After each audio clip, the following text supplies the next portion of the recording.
안녕하세요. 이상호 목사입니다. 총회구역공과 해설, 오늘은 제7과 복의 풍로입니다.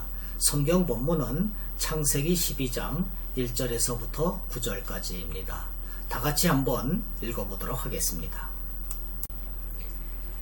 여호와께서 아브라함에게 이르시되 너는 너의 고향과 친척과 아버지의 집을 떠나 내가 네게 보여줄 땅으로 가라. 내가 너로 큰 민족을 이루고 네게 복을 주어 내 이름을 창대하게 하리니 너는 복이 될지라. 너를 축복하는 자에게는 내가 복을 내리고 너를 저주하는 자에게는 내가 저주하리니 땅의 모든 족속이 너로 말미암아 복을 얻을 것이라 하신지라. 이에 아브라함이 여호와의 말씀을 따라갔고 롯도 그와 함께 갔으며 아브라함이 하란을 떠날 때에 75세였더라. 아브라함이 그의 아내 사레와 조카 롯과 하란에서 모은 모든 소유와 얻은 사람들을 이끌고 가나안 땅으로 가려고 떠나서 마침내 가나안 땅에 들어갔더라. 아브라함이 그 땅을 지나 세겜 땅 모래 상수리 나무에 이르니 그때에 가나안 사람이 그 땅에 거주하였더라. 여호와께서 아브라함에게 나타나 이르시되 내가 이 땅을 내 자손에게 주리라 하신지라. 자기에게 나타나신 여호와께 그가 그곳에서 제단을 쌓고 거기서 베델 동쪽 산으로 옮겨 장막을 치니 서쪽은 베델이요 동쪽은 아이라. 그가 그곳에서 여호와께 제단을 쌓고 여호와의 이름을 부르더니 점점 남방으로 옮겨 갔더라. 네, 우리나라 현 사회 체제 속에서 가장 많은 돈을 벌 수 있는 직군 중의 하나가 의사라는 직업입니다. 돈을 벌기 위해서 의사가 되는 것은 아니지만 사회 시스템상 환자의 수요에 비해서 의사의 공급이 적고 의사 면허를 취득하는데 고비용, 고학력, 고난도의 기술을 요하기 때문입니다. 의사의 소명으로 의술만을 펼치다가도 막상 덩달아 따라오는 재물을 보게 되면 만족과 행복에 머무르는 것이 아니라 탐욕으로 나가는 경우도 있습니다. 어떤 의사의 신앙 고백을 들어봅니다. 제가 예수님을 믿기 전에는 병원에 환자들이 찾아올 때 돈덩어리가 걸어 들어오는 것으로 보였습니다. 그런데 예수님을 믿고 나서는 환자를 대할 때마다 내가 섬겨야 할 대상으로 여겼습니다. 인간의 가치가 얼마나 중요한지를 깨달았기 때문입니다. 바로 이것이 이웃에 대한 이해를 넓히는 것입니다. 사람은 이용의 대상이 아니라 사랑의 대상입니다. 그러므로 우리는 질문을 바꾸어야 합니다. 저 사람을 통해서 내가 무슨 유익을 얻을 것인가? 저 사람과 내가 무슨 관계인가를 묻지 말고 내가 저분을 어떻게 도울 것인가를 물어야 합니다. 그러면 말씀 속으로 들어가서 질의 응답 형식으로 좀 더 자세하게 알아보도록 하겠습니다. 1. 하나님은 아브라함에게 어디로 가라고 말씀하셨습니까? 창세기 12장 1절입니다. 하나님은 아브라함에게 너는 너희 고향과 친척과 아버지의 집을 떠나 내가 네게 보여줄 땅으로 가라고 하셨습니다. 자기가 평생 살던 곳을 떠난다는 것은 쉽지 않은 일입니다. 또한 구체적인 장소를 알지 못하고 앞으로 하나님이 보여주시겠다고 하는 땅을 향해 간다는 것은 하나님을 믿는 믿음이 없이는 불가능한 일입니다. 하나님이 이렇게 말씀하신 것은 아브라함이 오직 하나님만을 바라보며 살기를 원하셨기 때문입니다. 우리도 하나님만을 바라보며 사는 인생이 되어야 하겠습니다. 그러면 이웃에 대한 우리의 이해는 어떠해야 할까요?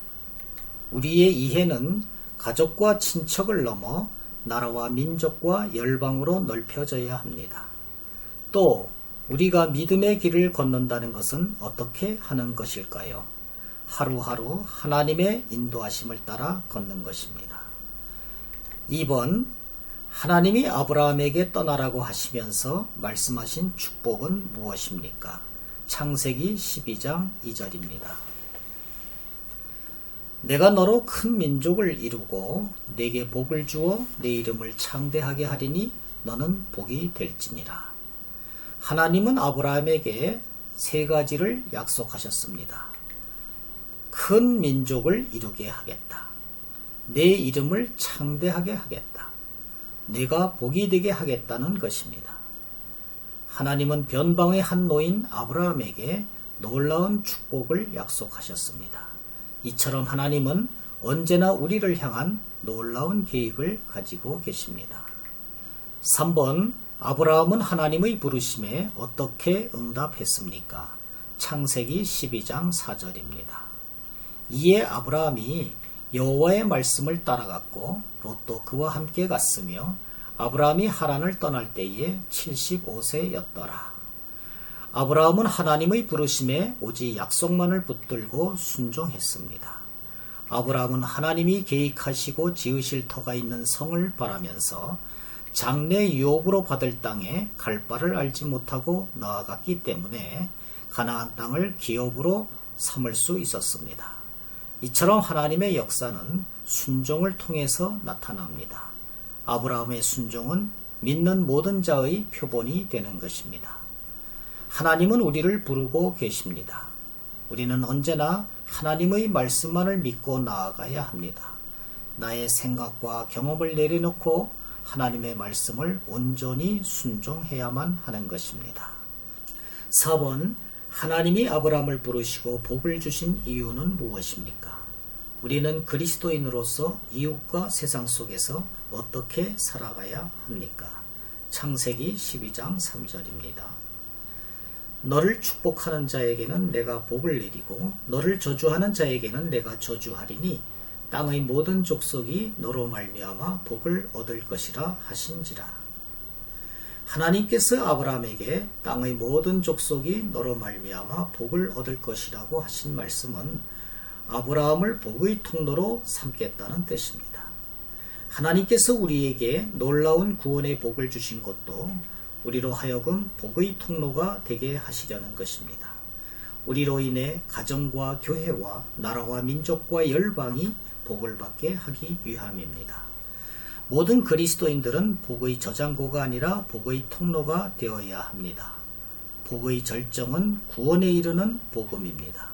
우리는 어느 곳에 있든지 우리를 통해서 구원의 복음이 전파되어야만 합니다. 5번, 믿음의 길에서 장애물이 찾아올 때 어떻게 해야 합니까? 창세기 12장 8절에서부터 9절, 히브리서 11장 15절에서부터 16절까지 말씀이 있습니다.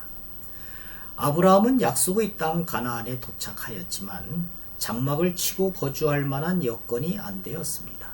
그래서 그 땅을 그대로 통과하여 베델 동쪽 산으로 옮겨 장막을 쳤다가 점점 사막이 있는 남방으로 옮겨갔습니다.